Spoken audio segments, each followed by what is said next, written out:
যশোরের শার্শা উপজেলার পাড়ের কায়রা গ্রামে এক গৃহবধূর সাহসী প্রতিরোধে ব্যর্থ হয়েছে ধর্ষণ চেষ্টা।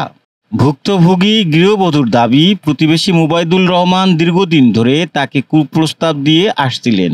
গত ৯ আগস্ট রাত ৩টার দিকে ঘরের বাইরে বের হলে মুবাইদুল তাকে জাপটে ধরে জোরপূর্বক ধর্ষণের চেষ্টা চালায়।